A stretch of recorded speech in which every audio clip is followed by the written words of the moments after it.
આને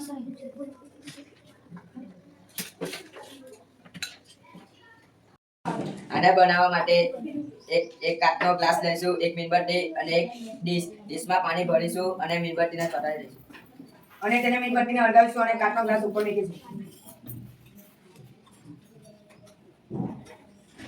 અને તેને મીણબત્તીને ઉપરથી હવા મળે છે એટલા માટે તે સળગે છે અને હવા નથી મળતું તે ત્યારે ઉપમન નથી થતું. હવા મળતી નથી એટલા માટે ઓલવાઈ જાય છે. કૃતિનું નાશ ધ્વનિ ઉત્પન્ન કરતા રમકડા. તેમાં છે આ છે બોલપેનના ઢાંકણાની સિસોટી. ચલ ના આ છે સ્ટીકની સિસોટી. આ છે રમકડાનો ટેલિફોન અને આ છે સ્વતંત્રનું કાર્ય. તેમાં હું તમને એક કૃતિ સમજાવીશ. આ બનાવવા માટે 2 પેપર કપ અને 1 દોરી લો. પદ્ધતિ: 2 કપ લો અને તેને સેન્ટરમાંથી કાણું પાડો. બંને સેન્ટરમાંથી કાણું પાડીને પછી તેને એક દોરીના છેડો લો અને તેને પછી અંદરથી ગાંઠ મારો.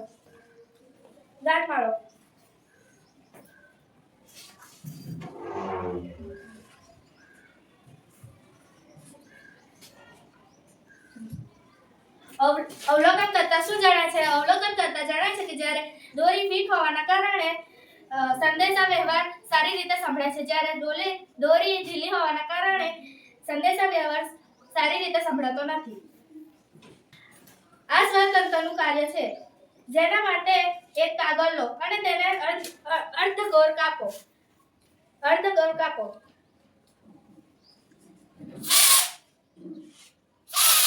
અવલોકન કરતા જણાય માટે 2 સ્ટીક લો, 1 કાગળ લો અને 2 માચીસ લો અને 1 રબર લો. એક કાગળ લો, તેની પર માચીસ ફેંકો અને પછી તેને ફીટ રબર બાંધો. અવલોકન ગ્રીન એનર્જી એટલે કે ઉર્જા સમાધાન. આજના સમયમાં ઉર્જાની જરૂરિયાત વધી રહી છે, પણ તે સાથે પર્યાવરણ પર પડતી ગંભીર અસર પણ બની રહી છે. પરંપરાગત ઉર્જાના સ્ત્રોતો જેમ કે કોલસો, પેટ્રોલિયમ અને પ્રાકૃતિક ગેસ જેના દ્વારા પર્યાવરણમાં પ્રદૂષણ વધી રહ્યું છે અને કુદરતી સંસાધનો ધીમે ધીમે ખતમ થઈ રહ્યા છે. ગ્રીન એનર્જી એવી ઉર્જા છે જે સ્વચ્છ, નવીનીકૃત અને પર્યાવરણ મિત્ર છે, જે સૂર્ય, પવન, પાણી અને બાયોમાસ જેવા સ્ત્રોતોથી પ્રાપ્ત થાય છે. જેના કારણે સૂર્ય ઉર્જા અને પવન ઉર્જા પર ખાસ ધ્યાન આપીને તે કેવી રીતે ઉર્જા ઉત્પન્ન માટે ઉપયોગી બને છે અને આપણા રોજિંદા જીવન માટે એનો ઉપયોગ કેવી રીતે વધારી શકાય તે વિશે સમજીશું. ગ્રીન એનર્જી માટેના હેતુ: 1. પર્યાવરણ સુરક્ષિત કરવું. પરંપરાગત ઉર્જા સ્ત્રોતો દ્વારા થતા વાયુ પ્રદૂષણ અને ગ્લોબલ વોર્મિંગને અટકાવી પર્યાવરણને સ્વચ્છ અને હિતકારક બનાવવું. 2. નવીનીકૃત ઉર્જા સ્ત્રોતો વિશે જ્ઞાન આપવું. સૂર્ય ઉર્જા, પવન ઉર્જા અને જળ ઉર્જા. આકૃતિમાં સાધનો, સોલર પેનલ, LED બલ્બ.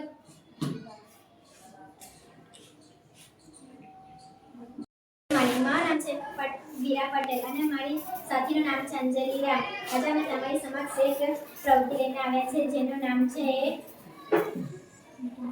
ફરીથી આમાં 7 મેઘધનુષમાં જોવા મળતા 7 રંગો છે અને તમે ઝડપથી વાઇટ રંગ જોવા મળશે. અને તમારે આને ઘરે બનાવવી હોય તો 10 સેમી કાર્ડબોર્ડ લો અને ગોળ આકારમાં એને કાપો. તેના 7 વિભાગ પાડો અને તેમાં મેઘધનુષમાં જોવા મળતા રંગો પૂરો અને તેના તમે કાગળ પણ ચિપકાવી શકો છો. અને બોલપેનના મદદથી કાણું પાડો અને બોલપેનની રિફિલને અંદર નાખો અને ધીરે રાખો અને જો તે ભ્રમણ કરી શકે છે તેની ખાતરી કરો. અને જ્યારે તમે ઝડપથી ફરાવશો તો ત્યારે આમાં કયા કલર જોવા મળે છે તેનું અવલોકન કરો.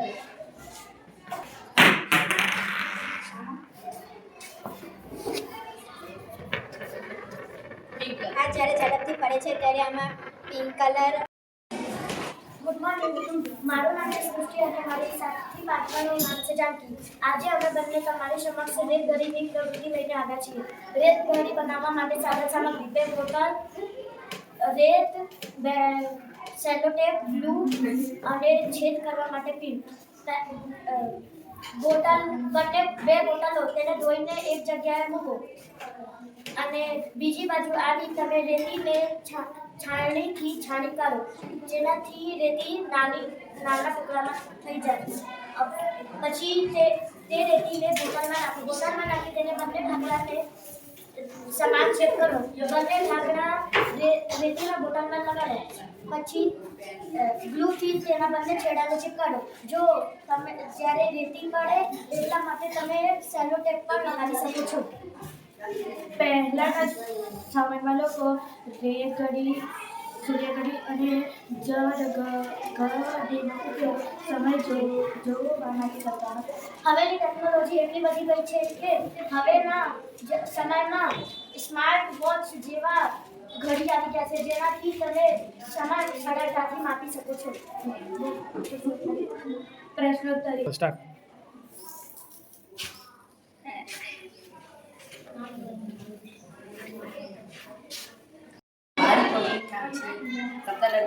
સમકાલીન સવારના ચાતક પ્રતિબિંબમાં બાજુઓ ડાબી જમણી ઉલટાય છે. એમ્બ્યુલન્સ શબ્દ ઊંધો કેમ લખવામાં આવે છે તે જાણવા માટે આપણે એક નાની પ્રયોગ કરીએ. મેં અને બે નામો લખ્યા છે. પહેલું નામ અને અરીસા સામે ઉભો અને જો તે શું લખેલું છે.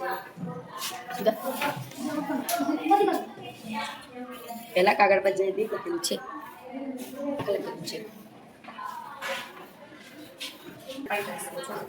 આ પ્રવૃત્તિ કરવા માટે એક કાગળો તેના પર તમારું નામ પૂરું લખો. તે કાગળને સુંદર સામે મૂકો. હવે તે સમજતા સામે જુઓ કે તે નામ કેવો વંચાય છે. પ્રવૃત્તિ લઈને આવ્યો છું. તે પ્રવૃત્તિનું નામ છે શબ્દ, અરીસા અને પરિમિતિનું અંતર. સાધન સામગ્રી: એક ગેસ બોલો, સમતલ અરીસો અને એક ચોક. હવે આ ચોકને અંતર ગણો.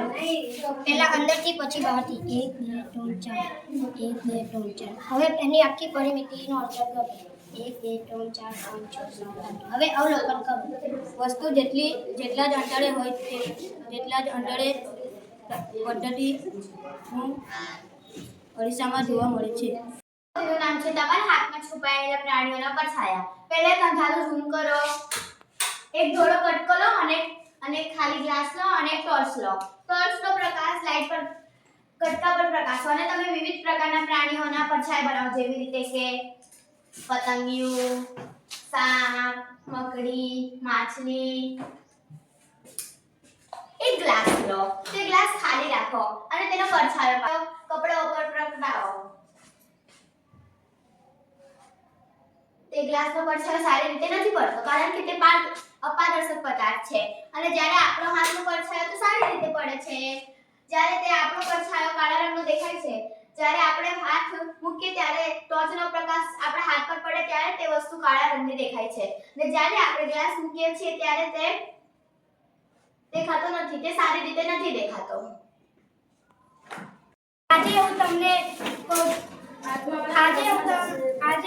આજે તમારી સમસ્ત દોડતું મેં ધનુષ લઈને બતાવવા આવી છું. આજે પહેલું ટોર્ચ, પેપર અને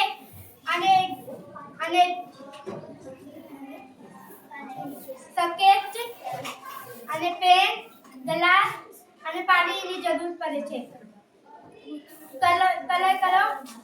કલર કરીને પાણીમાં રાખો. પાણીમાં જો કે દોડે છે કે નથી. આને કહેવાય છે દોડતું મેળે.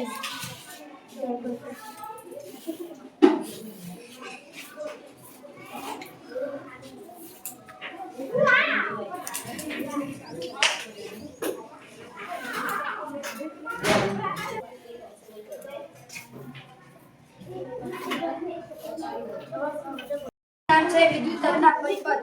આ છે એલઈડી લાઇટ ને આ છે રજિસ્ટર ટર્ન ને આ છે સ્વિચ ને આ છે તાર ને આ છે સેલ માઇનસ પ્લસ અને આને બટનને ટીપું તો હળગે અને બંધ કરું તો નહીં હળગે.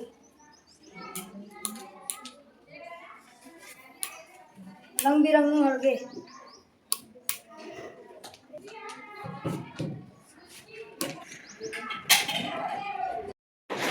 મારી પ્રવૃત્તિનું નામ છે બાબા સ્માર્ટ. તમને આ તો રમ્યા જ કરશે.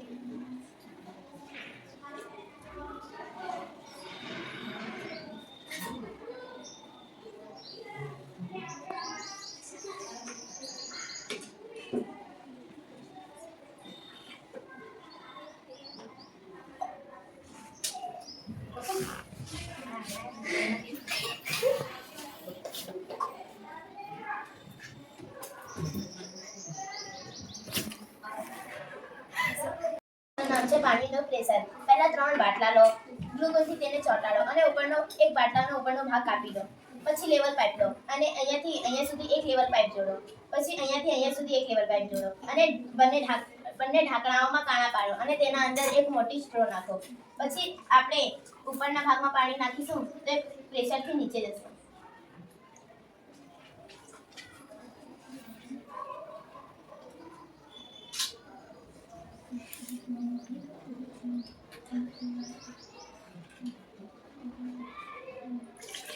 પછી આપણે આને ઊંધું કરીશું તો આ પાણી નીચે આવશે.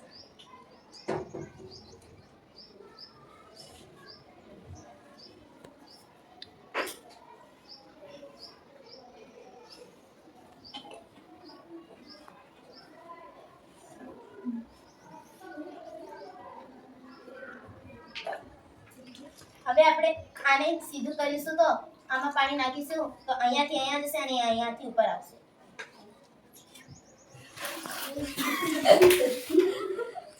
થાય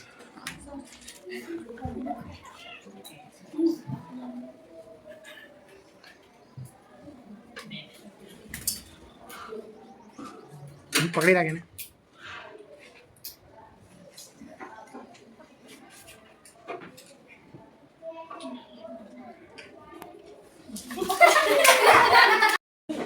હવા જોઈ શકાય તે બનાવવાનું રીત. આજે પાઇપ લેવાનું, પછી એક બોટલ લેવાનું, બોટલને કાપીને તેની ઉપર ફુગા ચિપકાવવાનું અને ફુગાની ઉપર ડબલ ટેપથી કાચ ચિપકાવીને પછી લેઝર લાઇટ લેવાનું.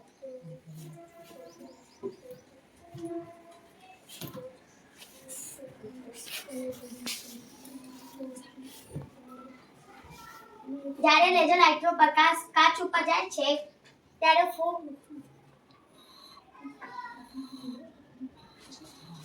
પાડી ત્યારે દિવાલ ઉપર હવા રચાય. મારી પ્રવૃત્તિનું નામ છે ફલકની કેવી રીતે બનાવવી. પહેલા તમે એક દંડી લો, તેના પર કાળો રંગ કરો અને ટેપ ચિપકાડો. પછી તમે એક કાગળ લો, તેને ચોરસ રીતે વાળીને આ શેપ રીતે બનાવી દે. પછી તે ગુંદરથી ચિપકાડો અને વચ્ચે પુષ્પિન ચોંટાડો અને પાછળ એક પુઠ્ઠું ચિપકાડો. જ્યારે તમે આને હવામાં લઈને જશો ત્યારે ત્યાં ફરશે.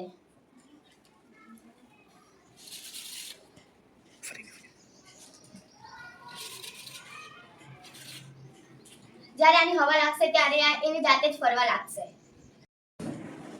આજે હું તમારી સમક્ષ એક પ્રયોગ લઈને આવ્યો છું. એનું નામ છે કેશાકર્ષણનો નિયમ. તમે જોઈ શકો છો આના માટે મને 6 ગ્લાસ, ટીશ્યુ પેપર અને ફૂડ કલરની જરૂર પડી છે. આ એક લાલ, પીળો અને ભૂરો આ હું નાખ્યો. પછી એમાં ફક્ત હું લાલ, પીળા અને ભૂરામાં જ પાણી નાખ્યો હતો.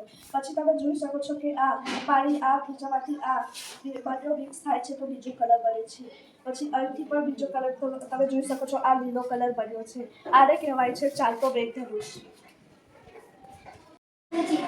આજે હું તમારી સમક્ષ એક પ્રયોગ લઈને આવી છું. એના માટે મને એક ડોલ, એક લીટર પાણી, 2 ગ્લાસ, એક ટીશ્યુ પેપરની જરૂર પડી છે. અને મારી પ્રયોગનું નામ છે હવાની હાજરી. આજે હું તમને આ સાબિત કરીશ કે આ ગ્લાસની અંદર હવા છે. તમે જોઈ શકો છો આ એક ટીશ્યુ પેપર છે અને આ એક ગ્લાસ છે. હું આની અંદર ટીશ્યુ પેપર નાખું છું.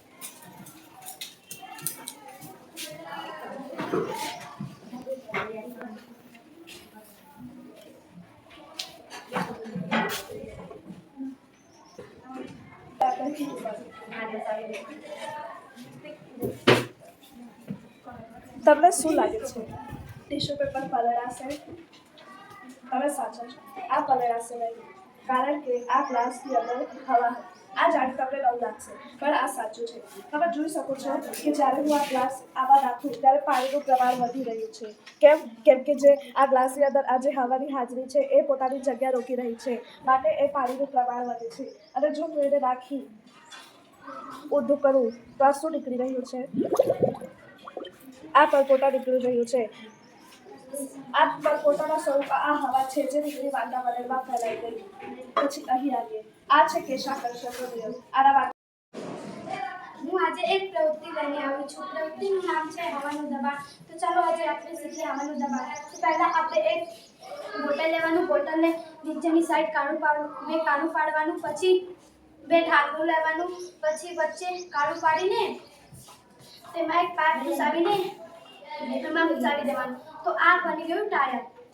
પછી અહીંયા આપણે કાળું પાડીને અહીંયા આપણે કાળું પાડવાનું. પછી એમાં એક પાઇપ ઘુસાવીનો, આ એક ફૂગો લેવાનો અને એક લબડ લેવાનું, તેના એમાં બાંધી દેવાનું. પછી આપણે ફૂગો ફૂલા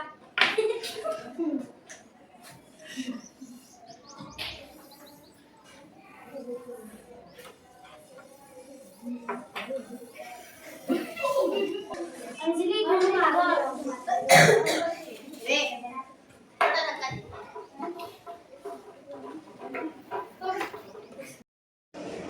આજે હું તમને ચુંબક સાથે રમવાનું કાર્ય બતાવીશ છું. પહેલા એક પેનનું ખાલી રીતે ઢાંકણું લઈ લેવાનું, પછી કાપીને એમાં બે ગોળાકારની ચુંબક અને એક વચ્ચે ચુંબક લઈને એને આગળ વધારવાનું, એ આગળ ચાલશે. પછી એને છોડી તો પાછળ આવી જાય. આમાંથી તમને હું શીખવેલું હું બતાવીશ પાણીમાંથી આયરો ગોલો રીંગનો ગોલો निकाली ने बताओ पानी में हाथ भी ना डाले.